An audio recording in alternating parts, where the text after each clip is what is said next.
Hello, and welcome back to my channel. Last week I told you the story about a boy and developed a crush on him that I met while at the Paul G. Hearn Leadership Award ceremony.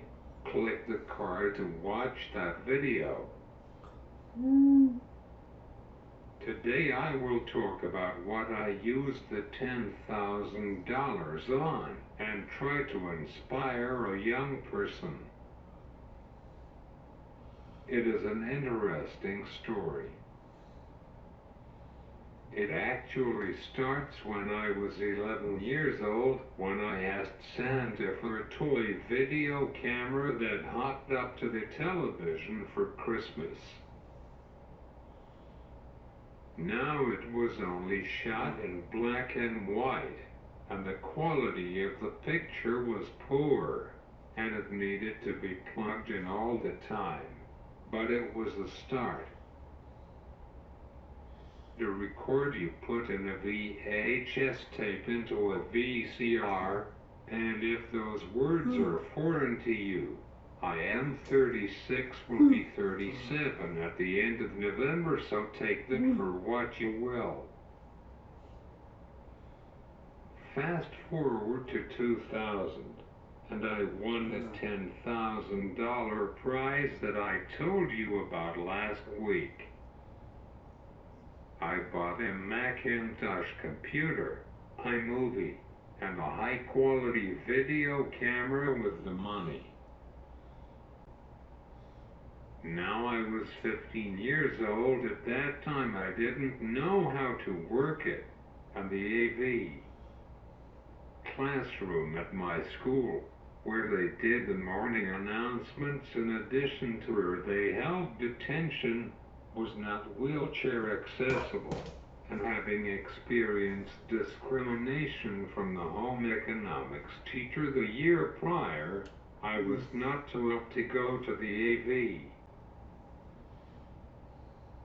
teacher, who looked like one of the Mario brothers, to ask if I could take his class. Most of my training came from watching my parents and experimentation. Nigel and I messed around with the camera, filming his Benny babies as we played with them. In January of 2001, I was back in Washington, D.C. to attend the unveiling of the FDR sculpture. My dad videotaped the ceremony, one of the last times that President Bill Clinton spoke while as president. When my mom and dad went to the strategy meeting and filmed the pictures on the walls of Atlantis Community, the local Center for Independent Living in Denver, Colorado, putting it together with Ella song, "We Who Believe in Freedom Cannot Rest." Those pictures are from various ADAPT protests over the years. For those who do not know, ADAPT is a national grassroots disability rights organization made up of mostly people with disabilities that engages in nonviolent direct action and civil disobedience. Jason even videotaped the assembly that I organized at my school in response to the Supreme Court Jarrett decision. I will put a link to my dad's channel at the end of this video. In 2002, the parent-to-parent conference organizers wanted to have Justin Dart and I speak at the same time. But at that time, Justin's health was deteriorating, and his doctors would not permit him to travel outside of Washington, D.C.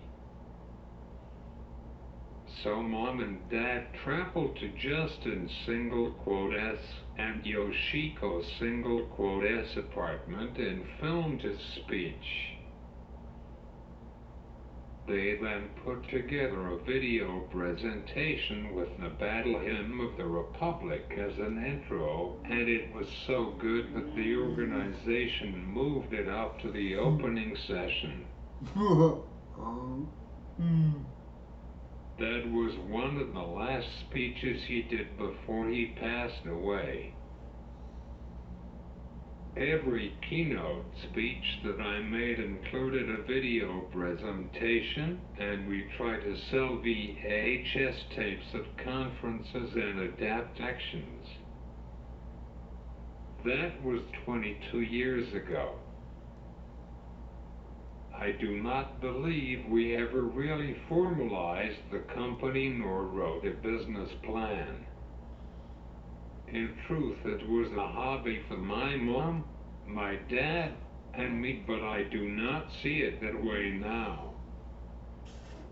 Now I started this YouTube channel to live out my goals that I set for myself all those years ago.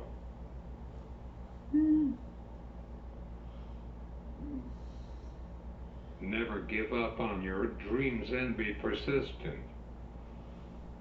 One day recently I was lamenting to my mom about how I wasted the money, and she reminded me that I was following through with what I set out to do.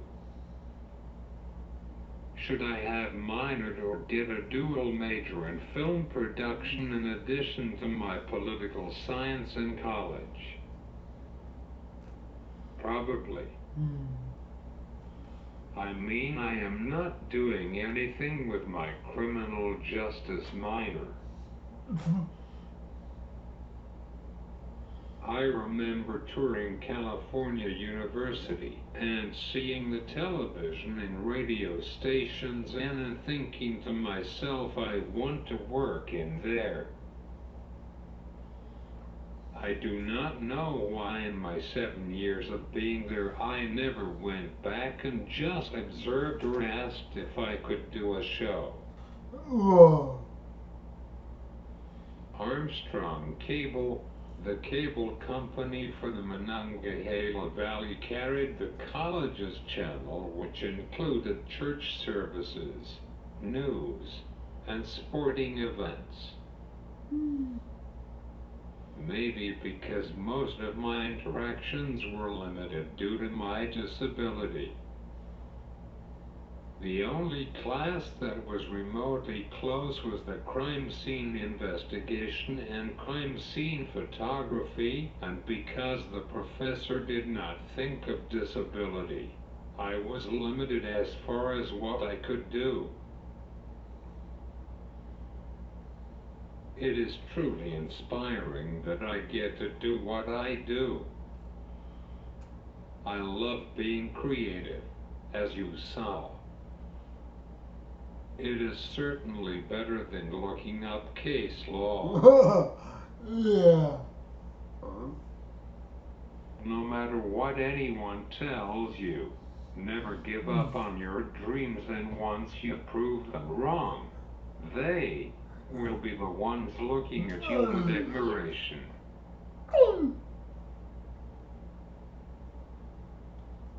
Please like this video and subscribe to my channel.